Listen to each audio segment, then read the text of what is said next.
오늘은 요한복음 17장 1절부터 여러분에게 읽어가면서 강의해 드리겠습니다. 예수께서 이 말씀을 하시고 눈을 들어 하늘을 우러러 가라사대 아버지여 때가 이르러 싸우니 아들을 영화롭게 하사 아들로 아버지를 영화롭게 하게 하옵소서. 때가 이르렀다. 준비하고 준비한 때가 되었다. 예수님의 삶의 목표, 그것은 인간 중에서 가장 낮아지는 것이었어요. 더 내려갈 자리도 낮아질 자리도 없는 곳에 이제 내가 이르러 싸우니, 그런 말씀입니다. 아들을 영화롭게 하사, 영화롭게 하사. 이 말은 예수님이 십자가에서 죽는 것을 영화롭게라고 표현한 것인데, 아들을 영화롭게 하사, 그 말은 아들을 육체와 상관없게 하사, 그런 뜻입니다. 예수님이 하나님 아버지와 함께 계시던 곳은 육체와 상관없던 곳에서 오신 것이거든요. 영으로 계시던 존재가 육체로 오셨던 거예요.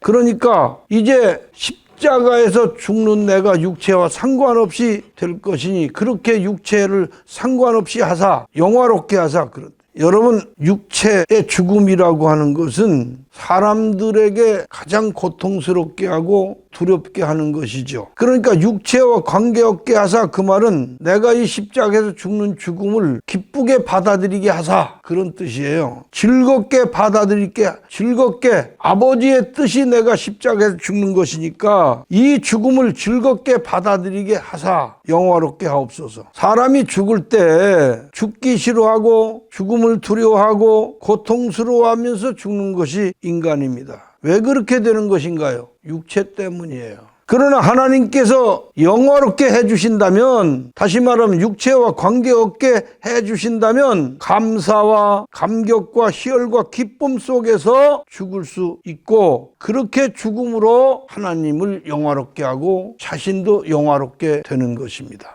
17장 2절입니다. 아버지께서 아들에게 주신 모든 자에게 영생을 주게 하시려고 만민을 다스리는 권세를 아들에게 주셨음이로소이다. 아버지께서 아들에게 주신 모든 자라는 것은 나그네 정신으로 사는 제자들을 아버지께서 내게 주신 자라고 한 것입니다. 영생을 주게 하시려고, 영생은 하나님의 아들 예수 그리스도만이 주실 수 있어요. 만민을 다스리는 권세라고 그랬어요. 만민이라고 하면 세상 모든 사람들 모두를 다 만백성, 만민 이렇게 얘기하겠지만, 만민이라고 하는 것은 모든 예수 믿는 자를 만민이라고 그래요. 성경에 만물이라고 그러죠. 그러면 온 세상 모든 만물을 만물이라고 이렇게 하는 것 같지만, 성경에서 만물이라고 하는 것은 모든 믿는 자를 만물이라고 그렇게 표현하고 있다는 것을 아시면 성경 읽으면서 좀 유리할 것입니다. 예수께서 마태복음 28장 18절에 보면 하늘과 땅의 모든 권세를 내게 주셨으니 그랬습니다.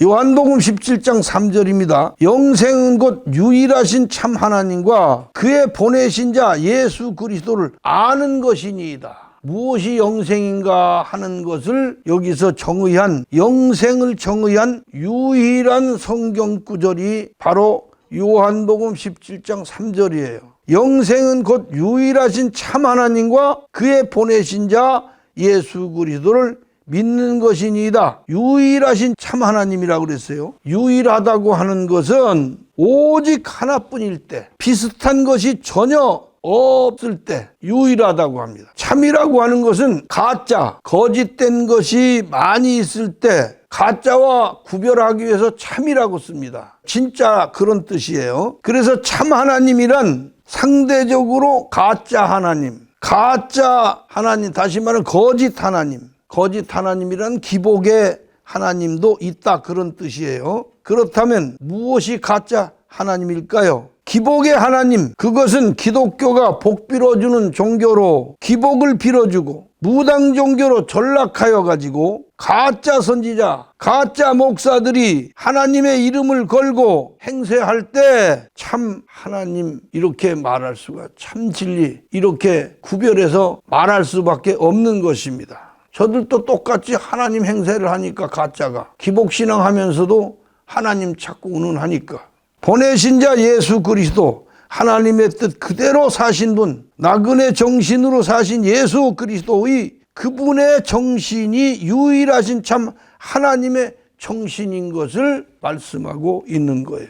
영생이란 사람이 육체로 살아있을 때 육체가 존재하는 동안 안에 영생이 이루어지는 것이지요. 육체로 존재하는 동안 예수 그리스도의 정신을 받아가지고 영생을 이루지 못한다면 육체가 죽었을 때 영생도 하늘나라도 없는 것이에요. 요한복음 5장 24절에 내가 진실로 진실로 너희에게 이르노니 내 말을 듣고 또 나 보내신 이를 믿는 자는 영생을 얻었고 그랬습니다. 영생을 얻었고, 이 말씀은 이미 이루어진 영생, 벌써 얻어가진 영생을 말씀한 것이지 죽은 후에 미래에 이루어질 영생을 말씀한 것이 전혀 아니에요. 보내신 자 예수 그리스도란 하나님의 뜻 그대로 사는 분, 나그네 정신으로 사신 예수 그리스도, 그분의 정신이 유일하신 참 하나님의 정신이심을 말씀한 것입니다. 여러분, 가짜 신, 가짜 하나님의 특징을 알려드릴게요. 가짜 신, 가짜 하나님의 특징. 첫째, 가짜는요, 외형을 꾸미고 치장하고 엄숙하게 합니다. 여러분, 어떤 교회가 그렇습니까? 천주교 가보세요. 쓸 필요 없는데 빵떡 모자를 하나 떡 머리에 걸치고 말이죠. 뿔구스름한 거. 그 다음에 그냥 거기다가 아주 요란 뻐근한 제사장 복장 같은 걸 걸치고 그 위에 또 후드까지 걸치고, 기복신앙하는 가짜 목사들 보세요. 요란합니다. 심지어 후드를 딱 걸치고 거기다가 한반 푸른 한국 지도를 딱 그려놓고 거기다 십자가 가운데 딱 박아놓고 그냥 엄숙해요. 이게 천주교의 복장이나 아주 지독한 기복교회의 목사들의 복장한 거나 똑같고, 교회에 차려놓은 거 보세요. 이걸 본받아가지고 교회나 아니나 정말 조그마한 교회, 불과 다 해봤자 50평도 안 되는 교회당에다가 말이죠, 반은 강대상을 꾸미더라니까. 얼마나 높게 꾸며 또 엄숙하게. 그래서 외형을 꾸미고 더 꾸밀수록, 치장하고 엄숙하게 할수록 이것은 가짜 종교예요. 그래서 가짜와 진짜를 구분해 주는 겁니다. 그리고 그 가짜들의 선지자들은 지금도 다시 말했지만 육체를 엄청 꾸미고 육체를 높입니다. 요새 내가 말하죠, 신천지라거나 그거 한번 보세요. 더럽게도 꾸며놓고 허경영인가 그 사람 한번 그거 보세요.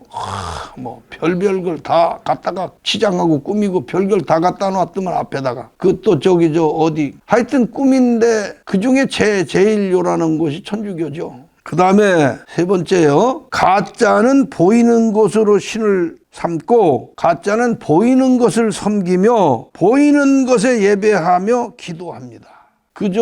교회 목사들 가짜를 꾸며놓는 거 보면 무당들 요란하게 꾸미잖아요. 울긋불긋 무당들 갖다 해놓은 거 보세요. 얼마나 요란한지. 불상 갖다 놓고 그거 꾸며놓은 무당들. 이게 다 모든 우상과 가짜신 가짜 하나님을 만들어 놓은 특징이에요. 그러면 참 하나님과 예수 그리스도의 특징은 뭐냐? 오직 여호와, 그는 나그네 정신으로 계신 분이다, 그 말이야. 치장도 없어. 여러분, 아브라함 앞에 나그네 복장을 하고 오셨던 하나님, 또 그 세 분이 왔는데 그분의 세 분 중에 한 분은 하나님이었는데 그분들의 복장이 어땠어요? 나그네들이에요. 가방은 기운 가방, 복장은 나그네 옷, 신발은 기운 신발, 초라한 복장. 그게 다예요. 꾸민 게 있어요? 그러므로 영으로 예배하고 정신으로 기도합니다. 그래서 눈으로 보이는 것으로 하지 않고, 그래서 영으로 예배하고 정신으로 기도하는 거다, 이 말이야. 그리고 세 번째로 예수 그리스도의 정신이 참 하나님의 모습입니다. 보이는 것이 아니에요. 예수 그리스도의 그 정신이 참 하나님이시다는 얘기예요. 여기에 무슨 치장이 있고 여기에 뭐가 있겠습니까? 요한복음 17장 4절 말씀을 읽겠어요. 아버지께서 내게 하라고 주신 일을 내가 이루어 아버지를 이 세상에서 영화롭게 하였사오니, 내게 하라고 주신 일, 무엇이 예수님에게 하나님께서 하라고 주신 일일까요? 첫째, 예수님은 나그네 정신으로 사셨고, 두 번째, 나그네 정신을 행하셨고, 세 번째로 나그네 정신을 나타내셨고, 네 번째로 나그네 정신을 가르치셨고, 그리고 다섯 번째로 나그네 정신을 보존케 하셨고, 세상 것을 다 버릴 수 있도록 날마다 훈련하는 것, 나를 낮추고 나를 무시하고 나를 죽이는 그것이 바로 나그네의 훈련입니다. 영화롭게 하였사오니, 기쁘게 해드리고 즐겁게 해드리고 만족게 해드렸사오니, 자기를 영화롭게 하면 하나님을 영화롭게 하지 못합니다. 자기를 높으면 하나님을 낮추는 것이 되고 무시하는 것이 되며, 자기를 기쁘게 하면 하나님을 기쁘게 할 수가 없는 것이 이게 원리예요. 아버지여, 요한복음 17장 5절입니다. 아버지여, 창세전에 내가 아버지와 함께 가졌던 영화로서 지금도 아버지와 함께 나를 영화롭게 하옵소서. 창세 전에 그랬어요. 창세 전이란 언제인가요? 창세기, 창세의 기점이 언제냐면 아담과 하와가 에덴 동산에서 선악과를 따먹고 범죄하여 하나님으로부터 땅으로 내쫓김 받았을 때, 그때가 창세입니다. 그러므로 창세 전이라 하면은 아담과 하와가 선악과를 따먹기 전, 즉 범죄하기 전을 창세 전이라고 하는 거예요. 그러니까 창세 전에 내가 아버지와 함께 가졌던 영화로서, 내가 창세 전에 아담과 하와가 범죄하기 전에, 아담과 하와가 범죄하기 전에 내가 창세 전에 아버지와 가졌던 영화로서, 그러면 창세 전에는 전혀 육체와 상관없는 영체로서 하나님과 그 아들 예수님과 영광된 존재로 서로 사랑하고 공경하고 이러한 기쁘고 이런 관계를 얘기한 건데, 그러면 육체와 관계가 있게 된 게 뭐예요? 아담과 하와가 범죄한 이유는 뭐가 됐어요? 육체가 된 거죠. 영체가 변질돼서 아담이 육체를 입게 된 것이 바로 창세 때, 창세 전에는 육체와 상관없었던 존재였으나 창세부터 육체가 육체로 아담이 존재하게 되고 육체로 변질되게 되고 그 육체를 가졌기 때문에 땅으로 내어 쫓기게 된 것이라는 얘기예요. 범죄한 다음부터 시작된 것이 육체입니다. 그래서 아담이 범죄함으로 영체의 존재에서 육체의 존재로, 하늘의 존재에서 땅의 존재로 된 것이다, 전락된 것이다, 그런 얘기. 그래서 창세 전이란 아담이 육체를 가지기 전 영체로 있던 때를 창세 전이라 한 것이다, 그런 얘기. 아담이 영체로 존재할 때, 그때 타락하기 전에 하나님과 동행했습니다. 하나님과 같은 영이라 했습니다. 하나님도 영이시고 아담도 영이었어요. 하나님과 동거하였고 하나님과의 동거가 영화로웠던 것입니다. 영화롭다, 이 말은 전혀 육체와는 상관이 없다, 영체로서 자유로웠다, 그런 뜻입니다. 창세 전의 존재를 표현하고 있는 것입니다. 지금 육체와는 일체의 타협도 없이 자유롭게 영체로 존재하던 그 아담, 첫 아담. 왜 내가 지금 아담이라고 여기서 예수님을 아담이라고, 아담은, 예수님은 둘째 아담이라고 그랬잖아요. 둘째 아담이에요, 예수님은. 첫 아담, 첫째 아담은 범죄한 아담이고, 둘째 아담 예수님은 범죄하고는, 죄하고는 상관없는 존재신 분이다, 이거예요. 육체는 입으셨지만 성령으로 태어나셨고, 그분은 육체를 벗고 죄 없는 존재로 하늘나라로 돌아가신 분 아닙니까? 그래서 나를 영화롭게 하옵소서 하는 이 말씀은, 지금 내가 이 세상에서 육체를 입고 있지만 육체와 전혀 관계없도록 하옵소서. 이제까지는 육체에 매여 있었고 육체를 가지고 살고 있었으나 내가 이제 십자가에서 죽음으로 인하여 육체와의 관계를 끊겠사오니 하나님과 같은 영으로 존재케 하옵소서, 그런 뜻이에요. 요한복음 17장 8절 읽겠습니다. 세상 중에서 내게 주신 사람들에게 내가 아버지의 이름을 나타내었나이다. 저희는 아버지의 것이었는데 내게 주셨으며 저희는 아버지의 말씀을 지키었나이다. 나그네 정신은 예수님의 주권입니다. 나그네 정신을 가졌다면 예수님의 주권 아래 있는 것입니다. 아버지께서 내 주권 아래 두신 사람들에게 내가 나그네 정신을 나타내었나이다. 저희는 나그네 정신으로 살며 그 정신을 지키었으므로 아버지의 사랑, 아버지의 사람들이지만 아버지께서 저들을 내게 주셨나이다.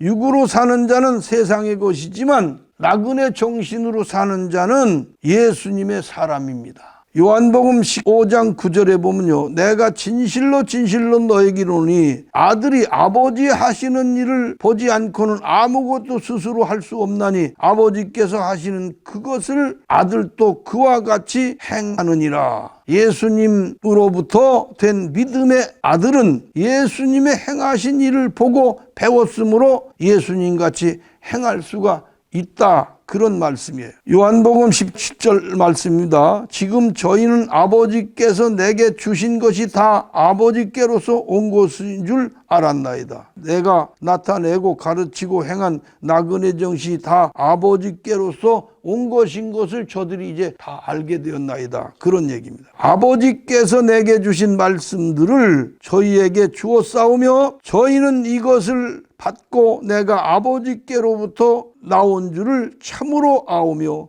아버지께서 나를 보내신 줄도 믿었사옵나이다.